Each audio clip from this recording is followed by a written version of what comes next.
Casamento.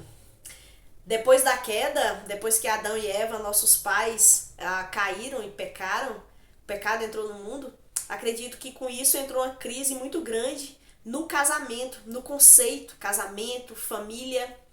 E hoje, em 2023, nós temos vivido uma crise no casamento, onde tem pessoas que acham que ter um casamento é só um contrato, é só um pedaço de papel irrelevante. Tem gente que acha que casamento é só para satisfazer os desejos e necessidades momentâneas, mas a qualquer momento, se o interesse de uma parte ou de ambos acabarem, eles podem cada um terminar e voltar para suas casas ou construir outras casas, outros lares, outras famílias. Tem gente que supervaloriza o casamento, achando que sua identidade, a razão de existir está no casamento. Tem gente que vive decepcionado porque é casado, é casada e descobriu que não é esse mar de rosas. Tem gente que viveu e vive, talvez, viveu, né, no caso aqui no meu exemplo, muitos anos com uma pessoa e teve um casamento duradouro, mas quando essa pessoa falece, muitas vezes esse que ficou vivo dá um estalo na cabeça porque não sabe como viver. Óbvio, tem toda a lógica nesse sentido, né? Viver muitos anos com a pessoa realmente deixa o outro sem chão, mas diante de ser viúvo, às vezes comete tantos erros no afã de novamente contrair um casamento e às vezes se esquece ou demonstra não ter tido crescimento, maturidade, e a gente vê tomando umas decisões aí tristes e irresponsáveis. Vivemos uma crise nas famílias disfuncionais. Já li em algum lugar que alguém disse que a fase adulta, nós passamos a fase adulta tentando resolver nossos traumas de infância, porque é na família que nós temos os nossos primeiros relacionamentos. E é na família que nós temos as nossas primeiras decepções, primeiros crises existenciais. Nosso coração é partido na família, porque nós temos, quando criança, aquele amor, aquela veneração até pelos nossos pais, e eles erram, eles falham, e isso causa um drama, causa uma dor, e muitas pessoas vão para a fase adulta, mas ainda presas aquele passado que foi machucado, aquele passado que sofreu algum tipo de coisa, e se vive esse drama, e esse drama ele é vivenciado e multiplicado no lar que essa pessoa estabelece, e às vezes ela repete os mesmos erros dos pais, não quebra esse ciclo familiar torto, disfuncional e de escolhas ruins. E aí vem as consequências ruins, mas não consegue sair desse ciclo de escolhas ruins, consequências ruins, escolhas ruins, consequências ruins. Porque nós vivemos, como eu disse no início, uma crise no casamento. Mas não só no casamento, mas uma crise de vida, né? Porque casamento e família, todos nós estamos envolvidos na nossa família. Nós temos família. Nós fomos gerados de alguma forma. Alguns tiveram a alegria de ter uma família mais estruturada, mas nem por isso foi um mar de rosas. Todos nós temos passado por lutas, mas alguns, é claro, sentem maior dor por diversos motivos que enfrentam. Então é necessário um pensamento a respeito do que é o casamento, do que é ter família, do que é compartilhar uma família. E eu tô fazendo esse vídeo porque eu fiz um vídeo há pouco tempo atrás, vou deixar aqui o link na descrição se você ainda não acompanhou, sobre um bate-papo a respeito de ser solteiro. E eu convidei um amigo meu pra gente conversar a respeito de ser solteiro, e é muito interessante. O bate-papo foi muito interessante, só que esse vídeo produziu outros questionamentos, outras conversas com outras pessoas a respeito de casamento. Então eu resolvi fazer outros vídeos a respeito desse tema. E eu vou usar muito este livro aqui, que eu já disse que eu gosto dele. E vou usar, que é o livro do Timothy Keller. Ele escreveu junto com a sua esposa, Kate Keller. E o nome do livro é O Significado do Casamento. E eu vou fazer alguns vídeos e vou usar os capítulos desse livro. Não vou, claro, fazer aí um vídeo enorme, pelo menos meu plano, né, que eu converso demais. Mas tentar aqui trazer umas reflexões dentro desse livro que são muito importantes para casais e que são muito importantes para solteiros. Eu sou solteira e minha conversa geralmente é bem para os solteiros, até porque eu não tenho a experiência de ser casada, mas nem por isso invalida tudo que eu falo, né? É claro que esse autor e esse livro não são inerrantes. Talvez alguém fale, mas esse autor, sei lá, quem é? Isso aqui. Ele é pastor, né, de uma igreja norte-americana. Talvez ele tenha uma teologia diferente da minha, por exemplo, em alguns aspectos. Mas é claro que eu não estou pegando esse livro e dizendo para você que ele é a Bíblia, que ele é inerrante. Não. Ele tem suas limitações, mas traz reflexões muito interessantes. E eu queria falar com vocês durante alguns vídeos a respeito deste livro e dos capítulos. Então hoje, por exemplo, eu vou falar sobre a introdução. E eu quero convidar você a adquirir esse livro. Eu acho que vale muito a pena se você é casado, se você é solteiro, se você é noivo, se você é viúvo, viúva. É interessante, adquira esse livro, vamos ler juntos e deixe aí nos comentários perguntas, talvez lá no meu Instagram também. Você pode deixar lá no direct alguma pergunta, alguma colocação, e nos próximos vídeos eu posso falar a respeito, né? Vai ser muito interessante. Posso abrir uma caixinha de perguntas lá no meu Instagram pra gente compartilhar algumas coisas aqui sobre o significado do casamento. E essa introdução que eu fiz aí, onde traz abre um leque muito grande para muitos temas e conversas, né? Então fica à vontade. Se você não me conhece, então eu quero me apresentar. Meu nome é Alba e você está no canal há pouco tempo.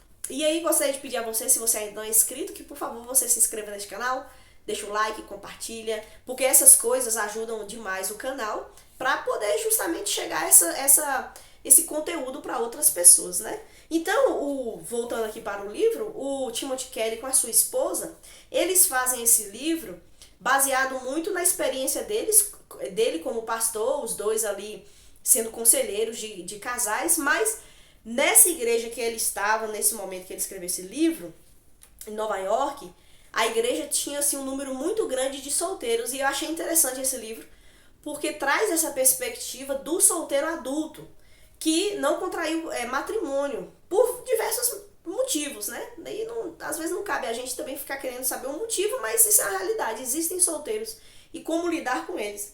Então, Timothy Kelly fala que este livro é para pessoas casadas, então é um livro importante para pessoas casadas, mas também é um livro para pessoas solteiras. E ele fala assim,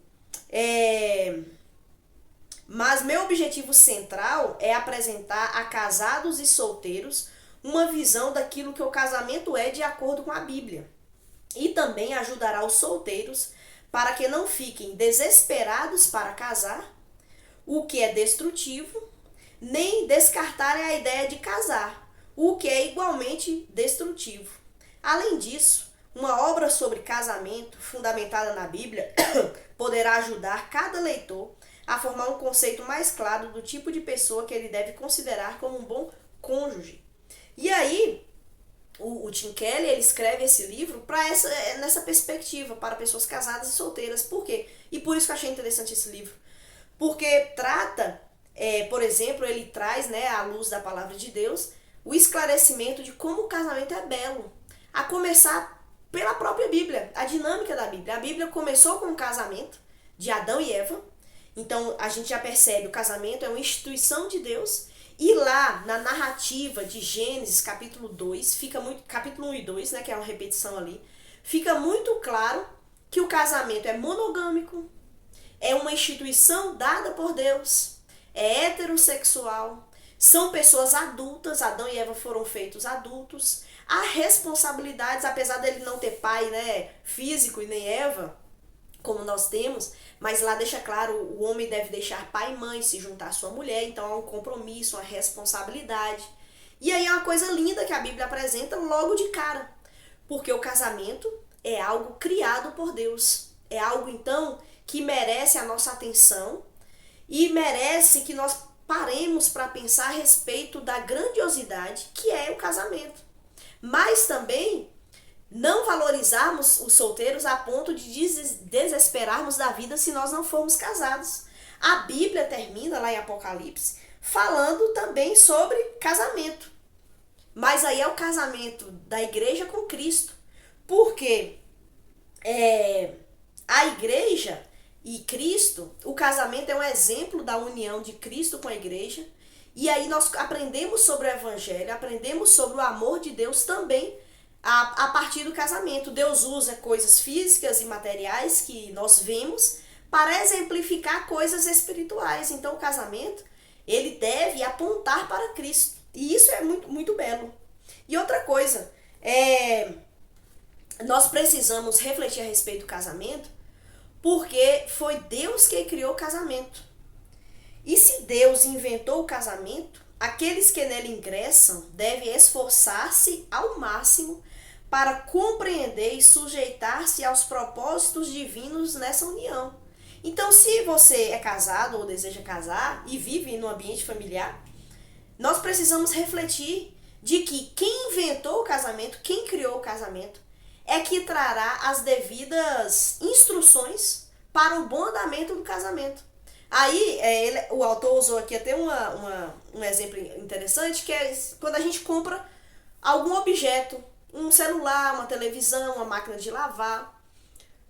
Quando nós compramos esse tipo de objeto, ou qualquer outro, uma mesa, uma cama, e nós queremos mexer nesse objeto, nós queremos montar esse objeto, nós queremos configurar esse objeto, o que a gente faz?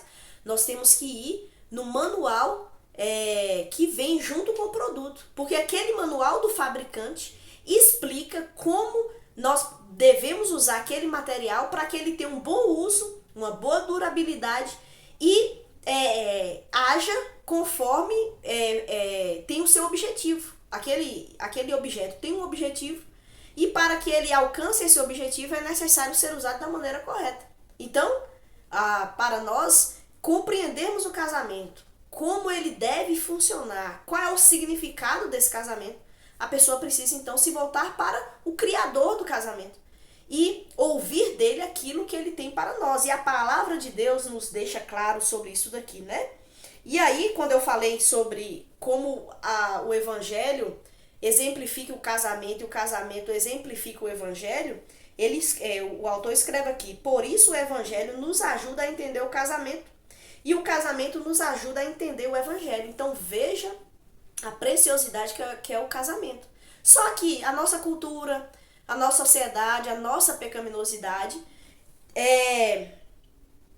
trouxe explicações e modelos totalmente atrapalhados, errados, e confunde a nossa mente. Então, às vezes, a pessoa entra naquele casamento na alegria de uma conquista, na alegria de que agora está realizada, uma idealização utópica, e aí se vê num casamento e se sente frustrada, ou agora já não sabe mais como criar os filhos, e aí se vê repetindo os erros dos seus pais, e aí esses filhos já crescem também num ambiente disfuncional, apesar de às vezes ter o pai, ter a mãe, ter aquele ambiente, mas falta nos pais muitas vezes o compromisso de criar os filhos, de investir na vida dos filhos, porque cai numa rotina de fazer sempre igual as mesmas coisas ali e obtém o resultado que a sua família anteriormente tem.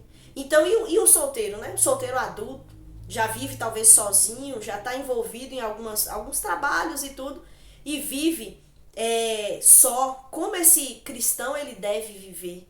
Como ser parte de família, de uma família, mas não ter constituído uma família? Como nós podemos viver com relação a isso? Então a palavra de Deus deixa tudo claro. E se nós olharmos para a palavra de Deus, nós vamos compreender a beleza e a maneira que Deus trata nas nossas vidas a partir da nossa família. E aí, a partir da nossa família, nós também sermos instrumento de bênção, de mudança, de restauração dentro da nossa família. Então, nós precisamos olhar para a palavra de Deus e ver na palavra de Deus o significado do casamento. E aí, eu quero trazer alguns vídeos sobre essa reflexão. Mas para concluir desse vídeo, eu quero ler um texto que está em Efésios, no capítulo 5, versículo 18 a 33. Eu vou ler esse texto, mas você aí pode aguçar os seus ouvidos para ouvir a palavra de Deus e ver como Deus aqui, nesse texto, ele descreve como o casamento deve ser. A postura do homem, a postura da mulher, como eles devem agir e viver no casamento. E se eles viverem dessa forma, será que o casamento vai ser ruim ou vai ser uma bênção? Será que vai ser triste ou vai ser feliz? Será que vai ser doloroso ou será que vai ser mais agradável? Não que não vá ter problemas nem coisas do tipo, né? Sem utopias aqui. Mas quando Deus ele fez o casamento, obviamente não foi para ser o que nós vemos em muitos lares. Por conta que o pecado entrou no mundo e trouxe realmente problemas sérios, disfunções, trouxe a ruptura entre o homem e a mulher. Mas Cristo é aquele que nos une e é aquele que restaura as nossas vidas, sejamos nós solteiros ou sejamos nós casados. E olha só que lindo esse texto. Vou ler Efésios 5, do versículo 18 ao 33. E não vos embriagueis com vinho, que leva à devassidão, mas enchei-vos do Espírito, falando entre vós com salmos, hinos e cânticos espirituais, cantando e louvando ao Senhor no coração, e sempre dando graças por tudo a Deus, o Pai, em nome de nosso Senhor Jesus Cristo. Sujeitai-vos uns aos outros no temor do Senhor. Mulheres, cada uma de vós seja submissa ao marido, assim como ao Senhor, pois o marido é o cabeça da mulher, assim como Cristo é o cabeça da igreja, sendo ele mesmo o salvador do corpo. Mas assim como a igreja está sujeita a Cristo, também as mulheres sejam em tudo submissas ao marido. Maridos, cada um de vós ame a sua mulher, assim como Cristo amou a igreja e a si mesmo se entregou por ela, a fim de santificá-la, tendo-a purificado com o lavar da água pela palavra, para apresentá-la a si mesmo como igreja gloriosa, sem mancha, nem ruga, nem qualquer coisa semelhante, mas santa e irrepreensível. Assim o marido deve amar sua mulher, como ao próprio corpo. Quem ama sua mulher, ama a si mesmo, pois ninguém jamais odiou o próprio corpo, antes alimenta-o e dele cuida.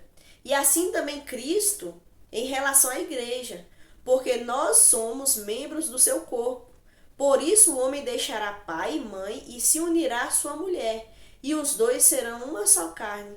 Esse mistério é grande, mas eu me refiro a Cristo e à igreja. Entretanto, também cada um de vós ame a sua mulher, como a si mesmo, e a mulher respeite o marido. Que texto, né?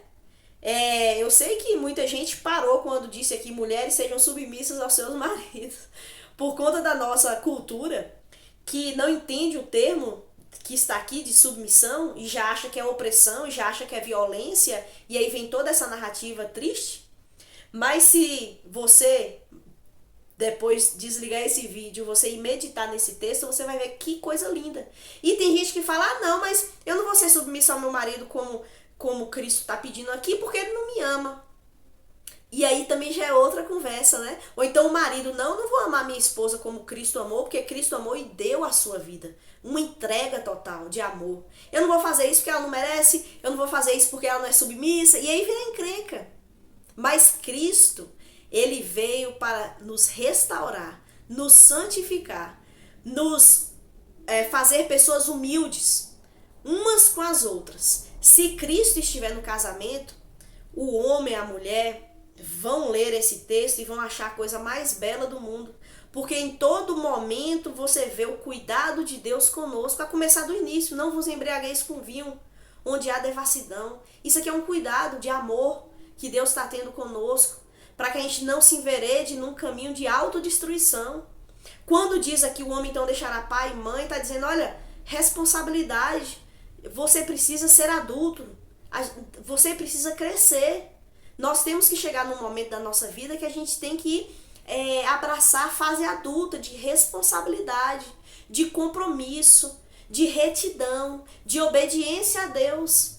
e tomarmos então as nossas responsabilidades. Eu sou pai, eu sou mãe, eu tenho uma responsabilidade com aquela vida daquela criança, daquele adolescente, daquele jovem, de investir na vida dele, de investir para que ele se torne um homem ou uma mulher segundo o coração de Deus. Isso é um investimento de uma vida. Mas nós muitas vezes queremos as bênçãos. Eu quero ser amada. Eu quero que minha esposa seja submissa. Um homem pode falar, né? Mas eu não quero a minha responsabilidade. E aí é onde está o problema. Mas Cristo, ele nos mostra o verdadeiro significado do coração. Do casamento. Do coração também, né? Mas do casamento.